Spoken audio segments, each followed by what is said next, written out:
네, 신약 성경 마태복음 7장 15절부터 27절. 네, 찾으신 줄 알고 함께 교독합니다. 거짓 선지자들을 삼가라. 양의 옷을 입고 너에게 나오나 속에는 노략질하는 일이라.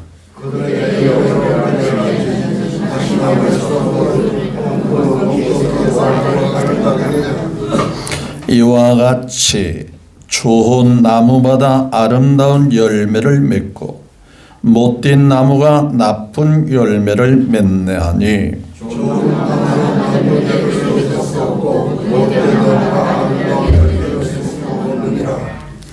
아름다운 열매를 맺지 아니하는 나무마다 지켜 불에 던져지느니라. 나더러 주여 주여 하는 자마다 다 천국에 들어갈 것이 아니요 다만 하늘에 계신 내 아버지의 뜻대로 행하는 자야 들어가리라.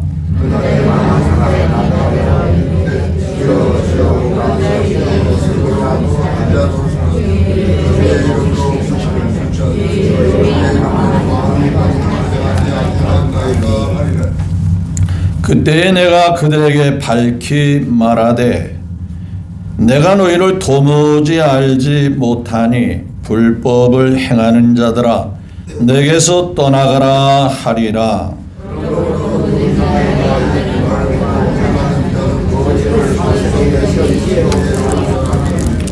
비가 내리고 장수가 나고 바람이 불어 그 집에 부딪히되 무너지지 아니하나니 이는 주초를 반석 위에 놓은 까닭이요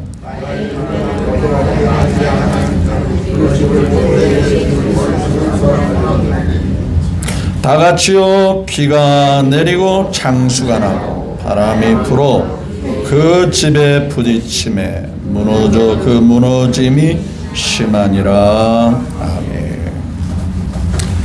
네, 15절부터 27절에 성경 하나님 말씀을 함께 대독을 했습니다. 이 말씀을 통해서 그들의 열매로 그들을 알리라 라는 말씀으로 함께 은혜를 나누기를 원합니다. 먼저 우리의 하나님 아버지 천군 천사와 구원받은 백성으로 하여금 영광을 받으시기를 원하시는 하나님께 우리 모두의 뜻과 마음을 담아 하나님께 영광을 올려드립니다. 또는 하나님의 사랑과 하나님의 능력과 인도하심이 주를 사모하고 주님으로 살기를 원하는 각자 여러분 위에 임하시기를 주 예수님의 이름으로 축복합니다. 옆에 사람과 한번 주님의 이름으로 축복하시기를 바랍니다. 예수님으로 축복하고 사랑하고 존경합니다. 한번 인사합시다.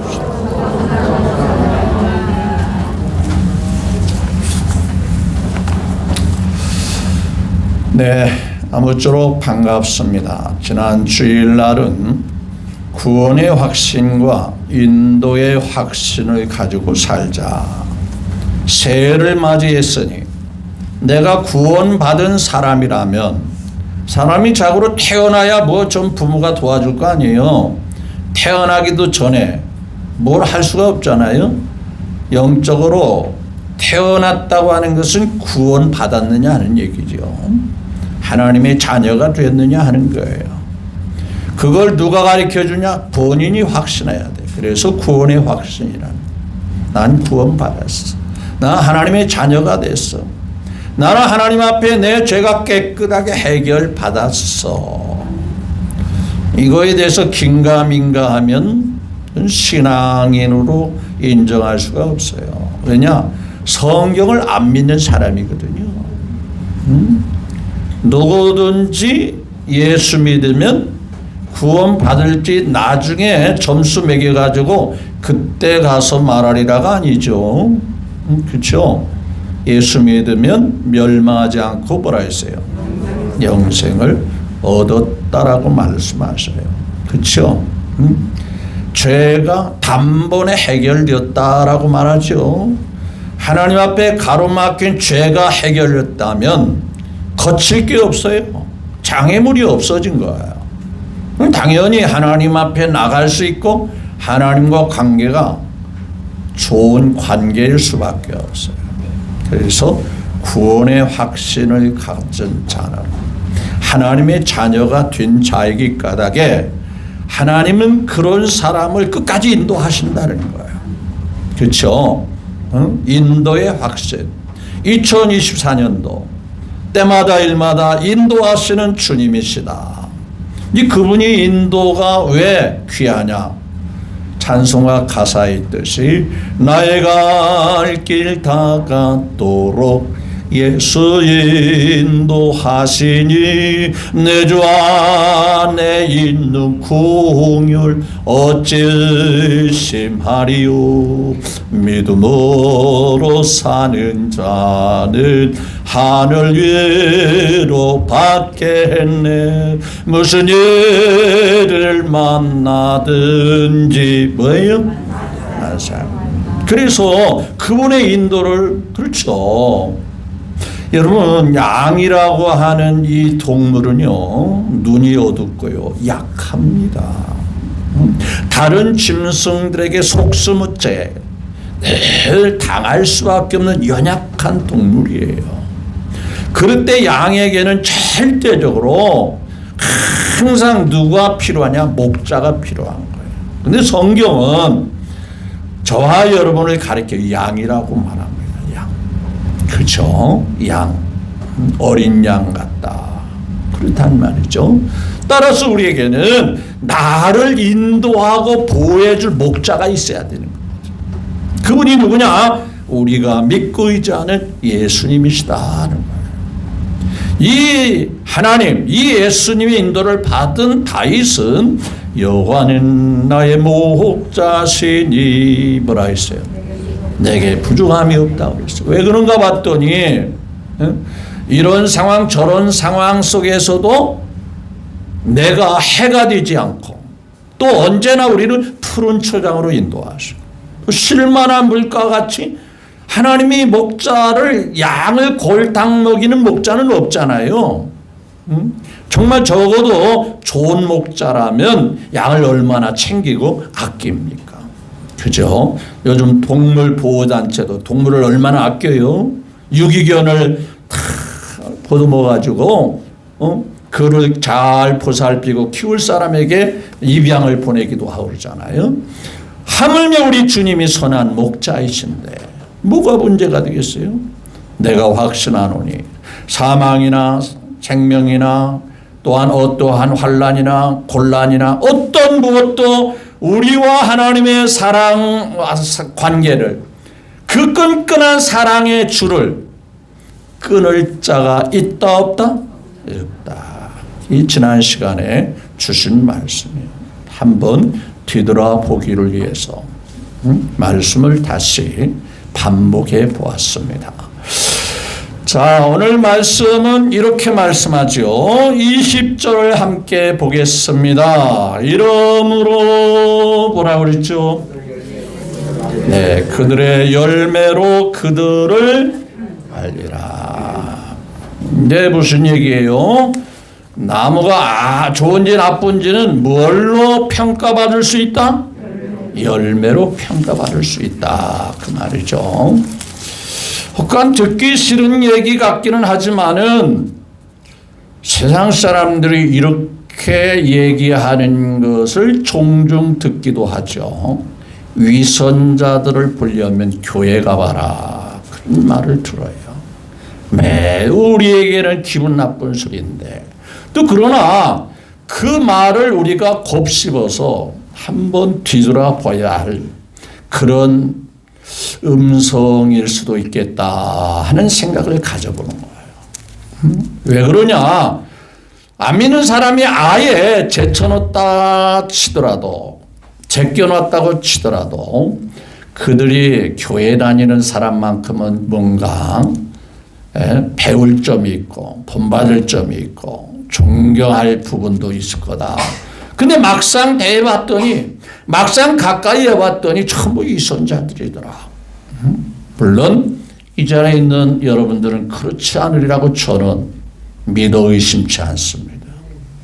그렇지만 그 말 속에는 우리의 신앙이 겉과 속이 다를 수도 있지 않겠나 하는 거예요. 그래서 신앙생활에도 기초가 중요한 거예요. 본질적인 그것이 중요한 거예요. 일단 농부가 거위를 켰는데 그 거위가 하루에 황금 알을 하루에 하나씩을 낳아요. 이 황금 알을 낳으니까 너무 좋은 거예요. 그걸 팔아서 생계도 하고 황금 알을 낳으니까 얼마나 좋아요. 근데 어느 날 왜 한 개만 낳지? 2개, 3개씩만 낳으면 더 부자가 되고 더 잘 살 수 있을 텐데. 그래가지고 머리를 써봤어요. 어떻게 하면 많은 황금알을 빼낼 수 있을까 생각한 나머지 저 거위 속에는 분명히 매일 낳는 무화과 많이 들어있을 거다. 황금알이 많이 들었을 거야. 그래가지고 어느 날 그 거위를 목을 비틀어가지고 그 배를 갈랐대요. 황금알이 들었을까 안 들었을까? 멀쩡한 몸만 죽은 거예요. 거위만 죽인 거예요. 여러분, 이야기는 누가 그렇게 어리석은 사람이 있겠냐 하는 생각이 드는데 본질이 뭔지를 모르면 결과만 보면 이런 현상이 생길 수 있더라는 거예요. 따라서 신앙생활도 기초, 이 본질이 대단히 중요한 거예요. 우리나라 건설 기술이 세계 으뜸이라고 할 정도로 대단하죠. 왜냐하면 우리나라 건설업체 중에 삼성물산이라고 하는 이 회사가 세계에서 가장 높은 두바이에 건물을 세웠는데 이제 부르즈 할리파라고 하는 이 건물인데 자그마치 그 높이가 얼마나 되는지 아세요? 828m가 돼요. 828m는 도대체 얼마나 될까? 제가 한번 거리를 이렇게 인터넷에서 한번 검색을 해봤더니 여기 우리 평안교회 이 자리에서 직선이 아니고 이 차로 도로를 따라서 기름역을 거쳐서 현대백화점과 기름역 그 중간점 거기가 한 830m 정도 그렇게 나오더라고요. 직선거리면 뭐 좀 더 가겠지요. 근데 이제 찾기를 이렇게 차로 간다고 내비게이션을 한번 검색을 해봤더니 현대백화점과 기름역 그 중간 정도. 그런 건물이 우리나라 건설업체가 세웠다는 거예요. 그리고 최근에 한 일주일 전인가요? 2번째 높은 건물을 또 그 회사인 삼성물산이 말레이시아 쿠알라룸푸르 도시에 메르데카라고 하는 건물을 세웠는데 이 건물도 600 몇 미터냐 가만히 봤더니 679m라고 그래요. 828m보다는 조금 낮지만 그래도 2번째로 세계에서 2번째로 높은 건물인데 이 건물을 세우면서 그 건물에 들어간 철근의 양이 전부 다 연결시키면 지구를 한 바퀴 돌 정도로 어마어마한 철근이 들어갔고 또 많은 견고한 세멘트들이 수없이 많이 들어갔어요. 자, 앞서 말한 이 부르즈 할리파라고 하는 이 두바이에 있는 건물은요 50m짜리 큰 파일이 자그마치 몇 개가 들어갔냐면 192개가 들어갔다는 거예요. 제가 말씀하는 것은 건물 얘기가 아니라 기초가 튼튼해야 높이 올라갈 수 있다는 그 얘기를 하고 싶은 거예요. 신앙생활도 우리가 똑바로 하려면 신앙의 기초, 신앙의 반석 위에 견고히 서야 되겠다 그 말씀을 하는 거예요. 자, 오늘 말씀이 그렇죠. 말씀을 100번 들어도 그 말씀과 나의 삶과 동떨어지면 이런 사람은 마치 어디다 집을 짓는 사람 같으냐? 자, 24절을 먼저 볼까요? 자, 24절 시작. 이 말을 듣고 행하는 자는 뭐라 있어요? 그 집을 반석 위에 지혜로운 사람 같으니, 이것은 이제 집을 잘 짓는 사람이에요. 그러니까 집을 잘 짓는다 못 짓는 자는 말씀을 따라 사느냐 못 사느냐 그 차이인데, 자 건너뛰어서 26절 시작. 나의 이 말을 듣고 뭐라 했죠? 행하지 아니하는 자는 그 집을 모래 위에 지은 어리석은 사람 같으리니 비가 내리고 뭐예요? 장수가 나고 바람이 불어 그 집에 부딪힘에 무너져 그 무너짐이 뭐 한다라? 한순간에 와그로 다 무너지더라 이거예요. 우리나라에 건축품이 일어나 보니까 업자들이 하청을 주다 보니까 자재를 많이 빠뜨리면서 아파트도 세우고 건물도 세우다 보니까 그게 문제가 불거지잖아요. 어떻게 주차장 바닥이 막 무너지고 또 어느 아파트는 완공도 전에 무너져가지고 다시 다 처리도 하고 다시 짓는 상황입니다. 이 건물이 제대로 건축되지 않기 때문에 무너져 버리고 만다. 신앙의 모습도 이렇게 무너져서는 되겠다 안 되겠다? 안 된다 그 말이에요. 분명히 오늘 말씀을 보면 자 21절에 볼까요? 자 21절에 시작. 나더러 주여 주여 하는 자마다 다 뭐라 했죠? 그러니까 겉모습으로 말로는 다 믿는 척해서 주여 주여 하는 자마다 구원받는 영원히 아버지와 함께 사는 천국에 들어가야 되겠는데, 여기 보니까 천국에 들어간대요 못 들어간대요? 못 들어가는 사람도 있다는 얘기예요. 그렇죠? 다만 확실한 것은 하늘에 계신 뭐라 했죠? 내 아버지 뜻대로 행하는 자야 뭐라 했죠? 들어가리라. 그러면서 23절을 다시 건너뛰어서 그때에 예수님이 그들에게 밝히 말하되 뭐라 했죠? 내가 너희를 뭐라 했죠? 자기는 하나님이 맞아줄 줄로 생각했는데, 하나님이 자기를 잘 받아줄 줄로 생각했는데 이게 웬일입니까? 청천벽력같이 뭐라 그랬죠? 내가 너희를 도무지 뭐라 했죠? 세상에 이런 결과가 있다면 얼마나 충격이 되겠어요. 여러분들이 그렇다는 얘기가 아니라 그런 사람이 입깃가닥이 높아심으로 자신을 다시 한번 뒤돌아보면서 신앙의 기초를 든든히 세우자 그 얘기하는 거예요. 나는 너를 도무지 알지 못한다. 어떤 시골 교회가 있었어요. 시골 교회가 열악한데 할머니들만 모이고 연로하신 분들만 모이고 젊은이들은 다 도시로 빠져나죠. 그러다 보니까 목회자가 없는 거예요.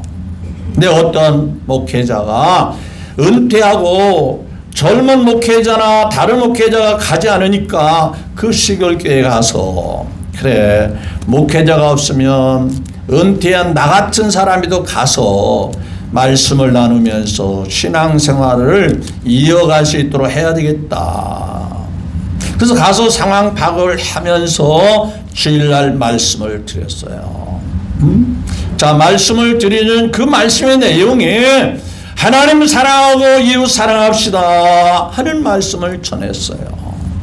성경 66권을 요약하면 마음을 다하고 뜻을 다하고 힘을 다하여 누구 사랑하자? 하나님 사랑하자. 그게 10계명 중에 1계명부터 4계명을 요약한 그 계명이 바로 마음을 다하고 뜻을 다하고 힘을 다하고 목숨을 다하여 하나님 사랑하다. 하나님 사랑하는 사람이 다른 신에 기웃거리겠어요? 하나님 사랑하는 그 믿음이 우상을 만들어 거기에 한눈 팔겠어요? 하나님 사랑하는 사람이 하나님의 이름을 망령되게 하겠느냐 말이에요. 하나님 사랑하는 사람이 하나님이 정하신 안식일을 소홀히 할 수 있겠느냐 말이에요. 그러니까 뭐 다른 여러 가지 변명이 있을 수는 있지만은 하나님을 사랑하면 모든 게 다 해결된다는 얘기예요. 그렇죠? 거기에서 여러 내용들이 나오는 건데 하나님을 진심으로 사랑하면 하나님을 잘 순종하고 살 수밖에 없다. 또 두 번째는 제5계명도 내 부모를 공경하라, 살인하지 마라, 간음하지 마라, 뭐 쭉 이제 5계명부터 남은 10계명 이제 6가지 계명이 나오잖아요. 그건 다 요약하면 내 이웃을 누구같이 사랑해라? 내 몸같이 사랑하라. 이 말씀을 드렸어요. 왜냐? 교회 보니까 성도들이 연세 많으시면 한 10여 명 남짓 안 돼. 교회가 너무 쓸쓸하고 뭔가가 조금 싸늘해 보이고 그래서 목사님이 다음 주에 가서도 그 말씀을 전했어요. 세 번째 주에도 그 말씀을 전했어요. 그러니까 할머니 권사님들이 연로하신 우리 연세 많으신 목사님이 우리 교회를 이끌어 가신다고 오셨는데 연세가 많으셔서 말씀한 것도 깜빡깜빡 잊어버려가지고 지난주에 한 설교 또 하고 있네. 아니면 저 목사님은 설교할 것이 그렇게도 없나 봐. 왜 똑같은 말씀을 3주를 계속해? 4주째는 무슨 말씀했을까요? 내내 가르쳐줬는데 답을 못 쓰네. 똑같은 말씀을 했어요. 5주째도 했을까 안 했을까? 네, 벌써 눈치채셨네. 그럼 그 목사님이 연로하셔서 건망증이 있어서 무슨 설교한지를 몰라서 했을까요? 보니까 교회가 사랑이 없더라 이거예요. 하나님에 대한 진실한 마음이 없어서 물론 목회자가 없다 보니까 그 시골교회니까 방치됐으니까 그럴 수도 있어요. 그런데 그 목사님은 신앙의 본질을 회복시키기 위해서 하나님 사랑해야 합니다. 그래야 신앙생활을 제대로 할 수 있습니다. 그 말씀을 본인들이 받아 깨닫고 실천할 때까지 그 말씀을 계속 하려고 했던 거예요. 왜? 말씀은 듣는 게 중요한 게 아니라 그 말씀 안에서 삶을 뭐하는 게 중요하다? 행하고 순종하는 게 중요하다 그 말이에요. 그 의도를 나중에 한 2달간 계속 설교하니까 목사님이 뭔가 뜻이 있어서 말씀을 계속 하는구나 깨닫고 이제 그래 우리가 사랑이 없어서 이제 우리가 그 말씀대로 사랑을 실천하자. 그러니까 그 다음부터는 다른 말씀은 이제는 말씀은 이제 하나님 사랑하고 이웃을 사랑했으니까 이제는 순종하시고 헌신하시고 충성하시고 그래서 그 시골 교회가 활기가 있고 다시 그 젊은이 또 중간에 있는 분들까지 하나씩 둘씩 교회에 나오게 되었다고 하는 그런 이야기가 있어요. 중요한 것은 실천이 중요한 거예요. 행함이 있는 신앙이 중요한 거예요. 열매가 없으면 소용이 없잖아요. 자, 그러면 오늘 본문 말씀을 다시 한번 드려보겠습니다. 자, 15절 시작. 거짓 선지자들을 삼가라. 뭐라 했죠? 양의 옷을 입고 너에게 오나 속에는 뭐 하는 거라? 그러니까 하나님에게 대해서는 안중에 없고 겉으로는 선지자 노릇하고 겉으로는 하나님의 일꾼인 척 하는데 속에는 전혀 하나님하고는 무관한 그런 잘못된 그런 거짓 짝퉁이가 있다 이거예요. 그러면 거짓 선지자들만 있는 게 아니라 거짓 신앙을 하는 성도도 있을 수 있지 않겠냐 하는 거예요.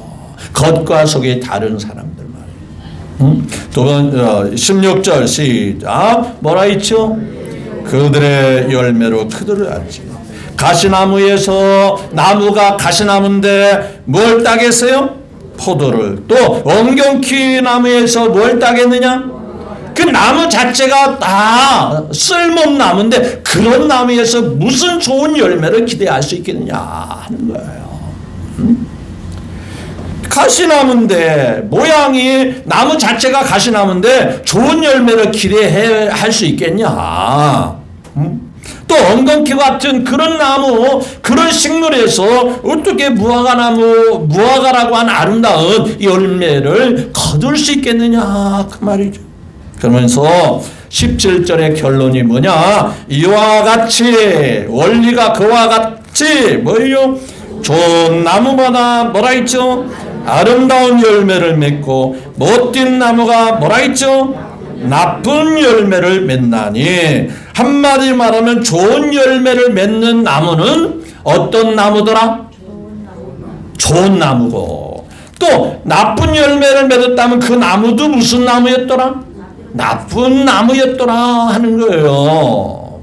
여러분, 예수님이 쓸모없이 지금 나무 또 열매 얘기하는 게 아니잖아요. 우리를 뭔가 깨우치고 가르쳐주기 위해서 이 말씀을 하는 건데, 우리가 나무와 같이 하나님 앞에 좋은 열매, 좋은 인격의 열매를 맺어야 된다. 위선자가 돼서는 안 된다 그 말이죠. 겉만 본드를 하면서 하나님이 볼 때 아니오시다 하면은 나중에 난 너를 몰라 이러면 안 되겠다 그런 얘기예요. 자, 그 다음에 좋은 나무가, 자, 그래서 그 결과적으로 좋은 열매를 맺지 못하면 그러면 어떻게 되는가? 자, 과수원을 하시는 농부는 그걸 너무 잘 알아요. 괜히 관리하고 물을 주고 약을 주고 해봐도 열매가 없다, 또 열매를 제대로 못 맞는다, 계속 관리할까요? 그냥 어떻게 할까요?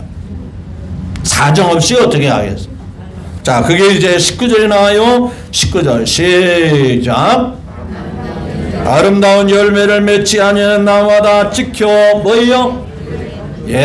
이거 괜히 땅만 차지하고 괜히 신경만 쓰게 하네 하고 아무 미련 없이 싹 잘라서 그것을 불에 던져 사르느니라. 열매 맺지 못하고 쓸모없다면 인정사정 없이 다 잘라버린다 이거요. 지난해에 저희 집이 이제 옛날 집인데 옆에는 이제 가정집 절간이 있어요. 근데 그 사이에 전나무 같은 큰 그걸 노가리나무라고 하는지 뭐 무슨 나무인지 하여간 키는 쫙 자라는데 그게 얼마나 이 가지가 막 떨어지고 그래서 막 지붕에도 없고 옆집에까지 막 신경 쓰게 하고 그래가지고 옆집에서 그래요. 저 나무 좀 자르세요. 좀 자르세요. 열매도 없는 나무인데 왜 저걸 놔두시냐고. 근데 자르려고 하니까 엄두가 안 나요. 그래서 자르는 사람 보고 물어봤더니 세상에 그거 나무 자르는데 300만 원을 달래.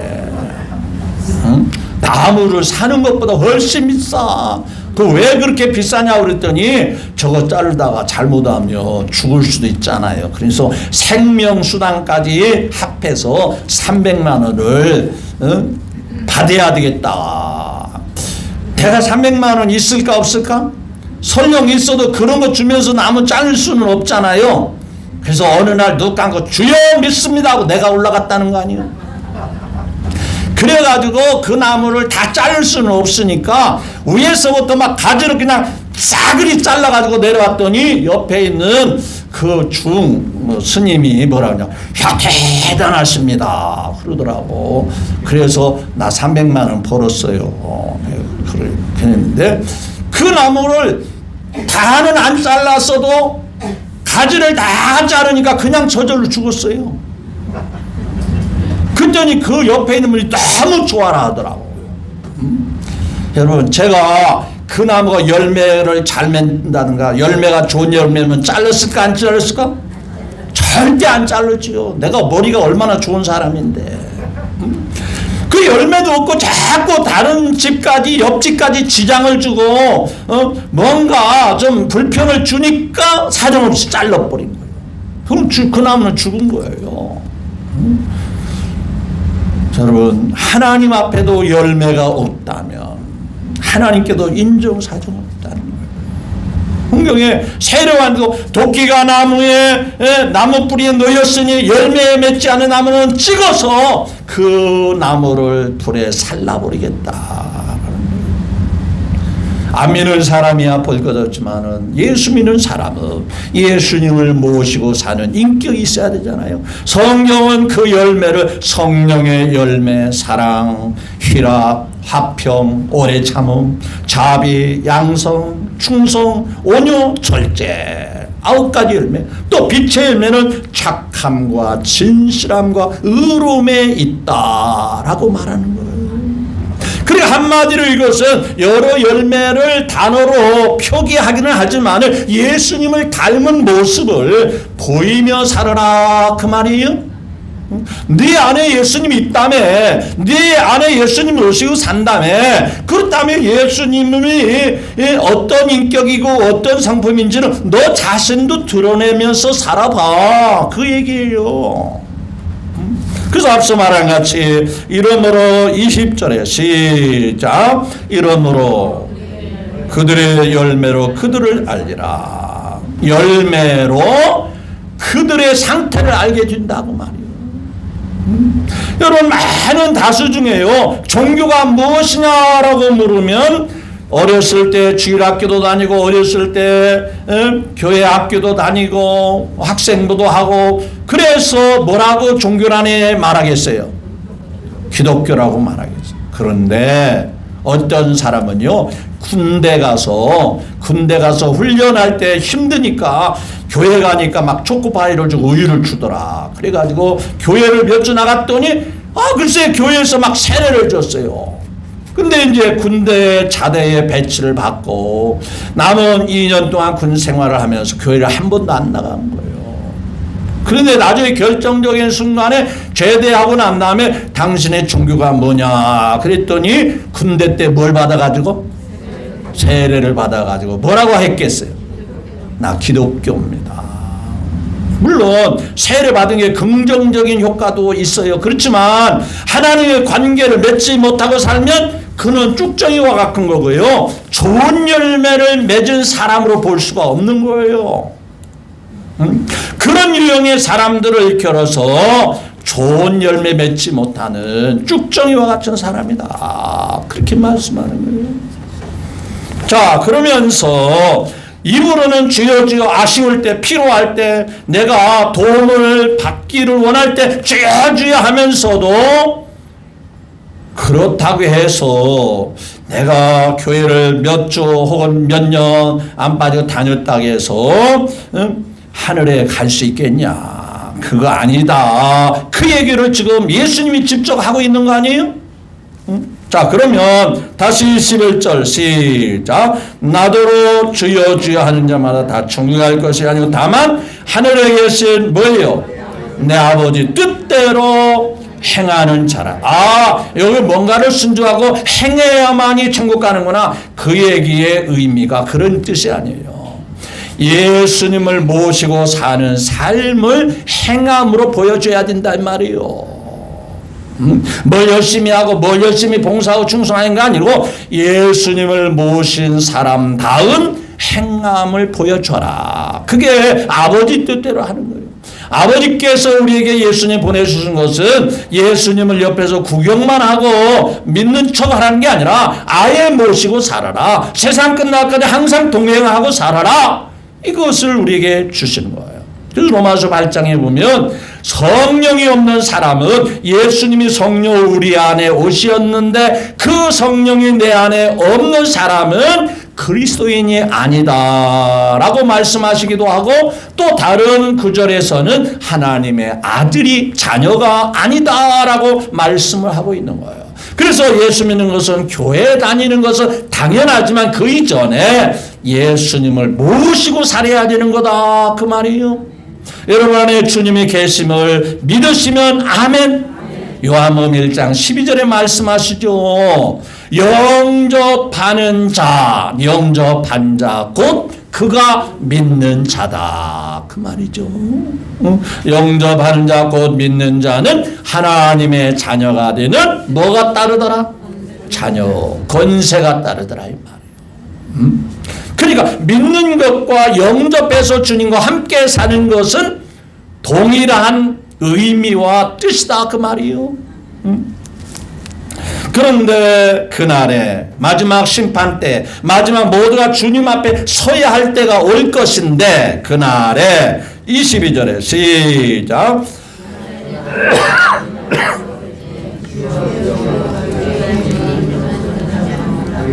주의 이름으로 선지자 노릇하고 주의 이름으로 귀신을 찌르고 주의 이름으로 많은 권능을 행하지 아니하였습니까?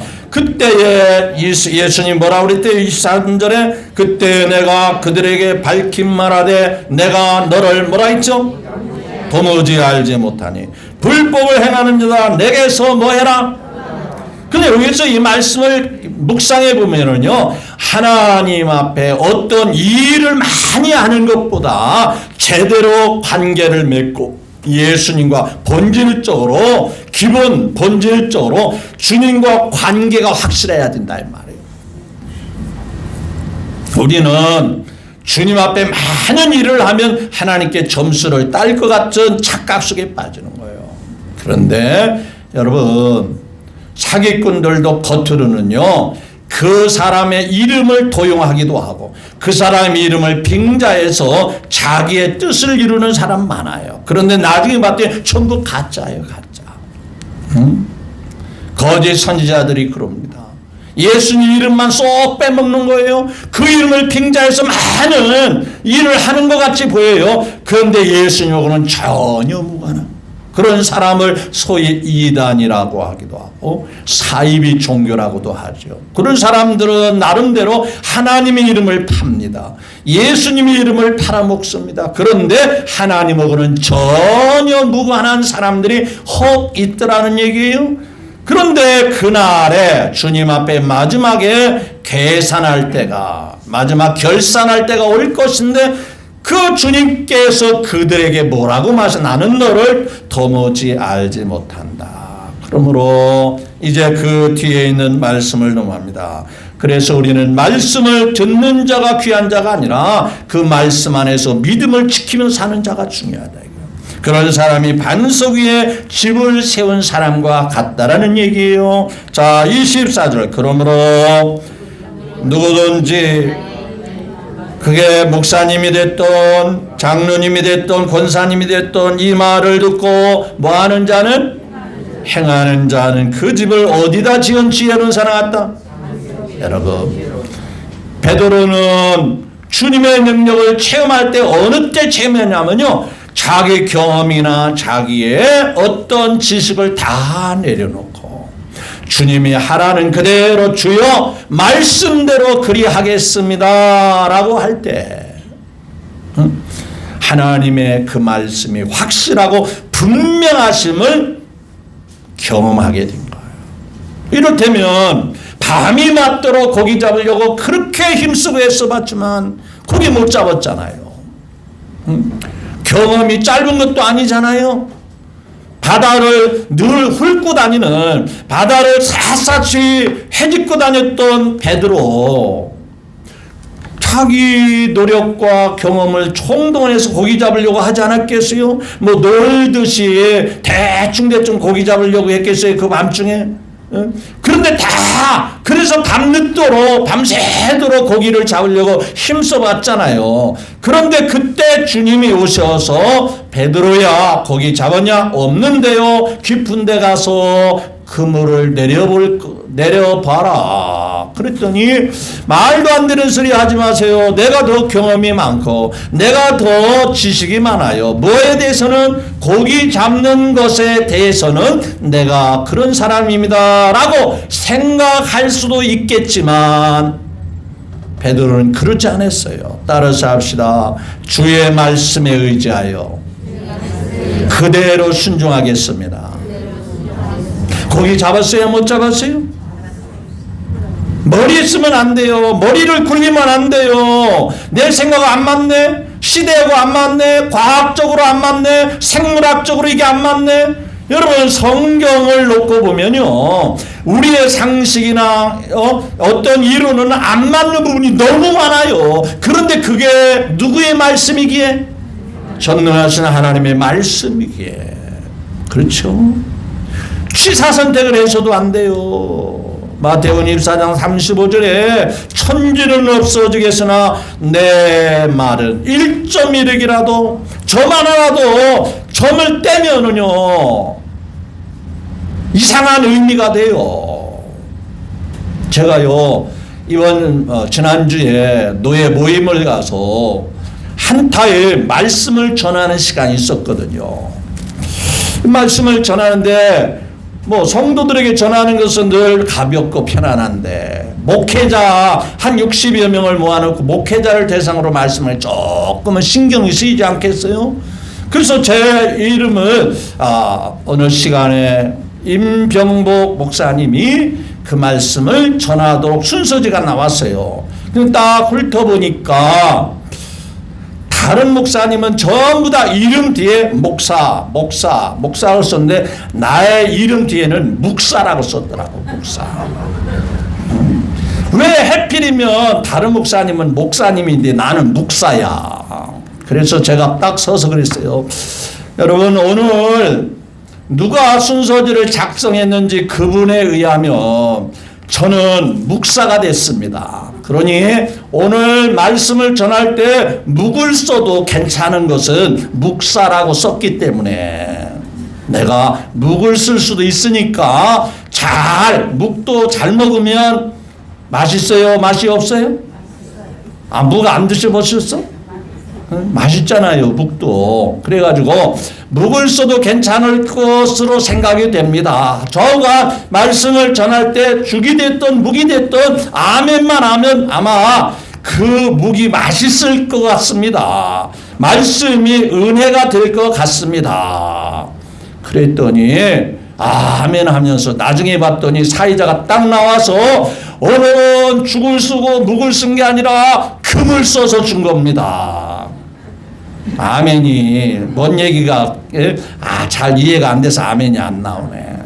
묵의 말씀이 아니고 금과 같은 은혜의 말씀을 주셨습니다. 그러더라고. 다 주님께서 여러분의 기도를 통해서 그 자리에 서게 하시고 말씀을 전하게 하신 줄로 믿습니다. 여러분, 우리는 하나님 앞에 반석같이 말씀을 행하는 자가 돼야 돼요. 그냥 듣고 저 말씀은 내가 또 들었는데 알고 있는데 소용없어요. 그 말씀 행하는 자가 짐을 부르주 할로바와 같이 그 828m 높이 있어도 얼마나 견고하고 기초 같은 줄 아니까 비바람이 몰아쳐도 태풍 같은 이 중동에서 지나가도 전혀 끄떡이 없잖아요. 우리 평안께 이 시간에 예배드리는 우리 모두는 흔들림이 없이 견고한 믿음으로 하나님 앞에 좋은 열매, 많은 열매를 맺게 되시기를 주 예수님의 이름으로 축복합니다.